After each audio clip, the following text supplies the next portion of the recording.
When Britain and France could not agree on control of the Ohio River Valley, they went to war in the French and Indian War. When Britain and the colonists disagreed and couldn't get along anymore, they also started to move toward war. In 1775, many colonists felt that the intolerable acts were too harsh. There were more than 3,000 British soldiers in Boston. The British Navy blocked Boston Harbor to keep ships from entering or leaving Boston, so no trade could happen. Patriots spoke out against the British government. Colonists who opposed British rule called themselves patriots. In Virginia, Patrick Henry, another patriot, said that he was eager for a war with Britain. Many colonists agreed with him or shared his views. Throughout the colonies, militias prepared for war. A militia is a group of ordinary people who train for battle. Most of the men in the militia were farmers.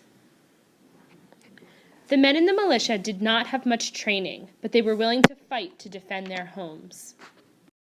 British leaders were worried about the militias. General Thomas Gage, the new British governor of Massachusetts, had orders to stop any possible rebellion.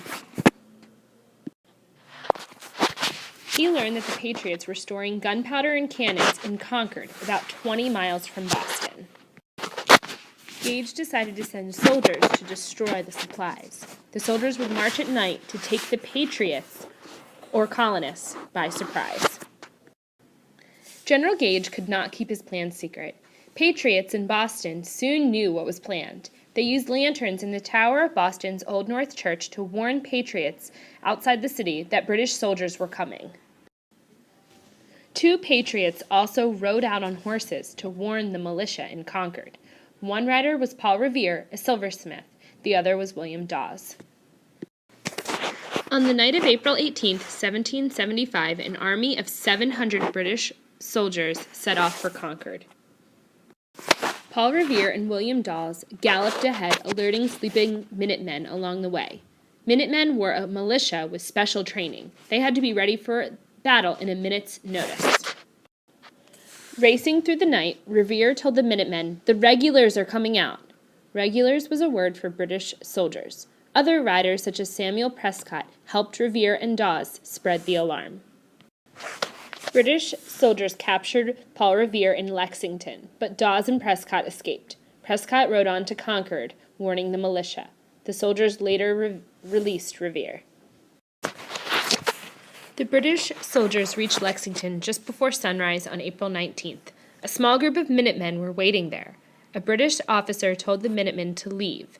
As the Minutemen turned to go, someone fired a shot.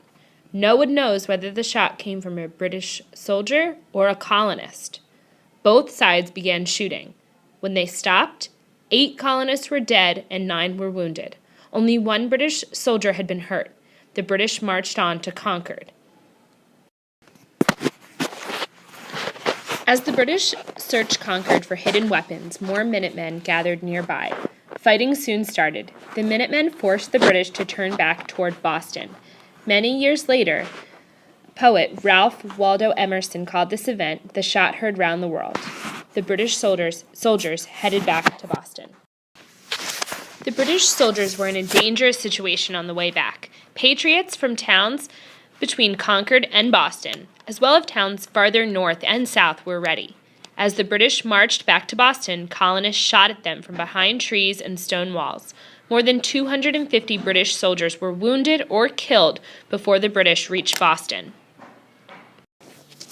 News of the battles of Lexington and Concord spread quickly. More and more militias arrived in Boston. Soon, thousands of armed colonists surrounded the city. The British in Boston were trapped. Once the British were trapped in Boston, the Patriot militia had time to plan. Militia leaders decided to build a fort on Bunker Hill across the Charles River from Boston. From there, they could fire cannons at the British soldiers in Boston. When the militia reached Bunker Hill, they chose to build their fort on Breed's Hill instead. It was closer to Boston.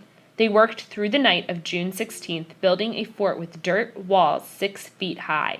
The next morning, the surprised British attacked the fort. more than 2,000 British soldiers began to march up Breed's Hill. William Prescott, a Patriot leader, told the colonial militia, "Don't fire until you see the whites of their eyes." When the British were close enough, the militia in the fort began shooting. Many soldiers fell and the British were forced back. Minutes later, the British attacked again and were turned back. The third time the British attacked, the Patriots ran out of gunpowder. The British finally captured the fort, but more than half of their soldiers were hurt or killed.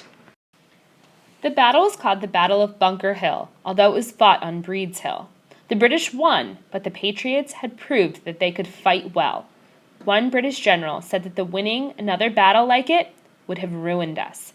They could not afford to lose so many soldiers. Remember from the last chapter that the First Continental Congress had sent a list of demands to the British government. When Britain refused to meet their demands, the colonial delegates gathered again in Philadelphia in the spring of 1775. This meeting became known as the Second Continental Congress. The delegates knew that they might soon be at war with Britain. They needed more than an untrained militia to win a war against the British. They needed an army. The militia only fought for a few months at a time. Soldiers in an army fight until war is over. Congress decided to create a new army called the Continental Army. The members of the Continental Army would be trained soldiers, just like the British.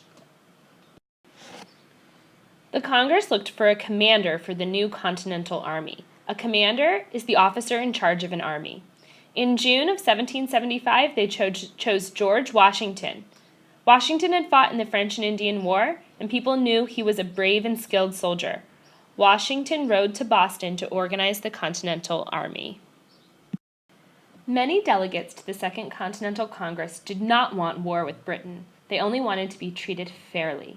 Congress made one more try at peace with Britain in July of 1775. The delegates sent King George III the Olive Branch Petition.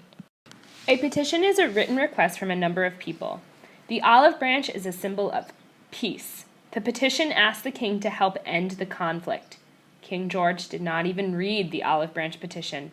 Instead, he sent more soldiers to the colonies. For the next 9 months, the British Army stayed in Boston. Washington spent that time turning the colonial militia into a real army. During that time, George Washington also sent Henry Knox to Fort Ticonderoga in New York. Knox and his soldiers dragged cannons from New York to Boston. When the cannons arrived, the British decided to leave Boston. On March 17, 1776, the British sailed out of Boston Harbor. Forcing the British to leave Boston was a success for the Patriots, but the war was just beginning.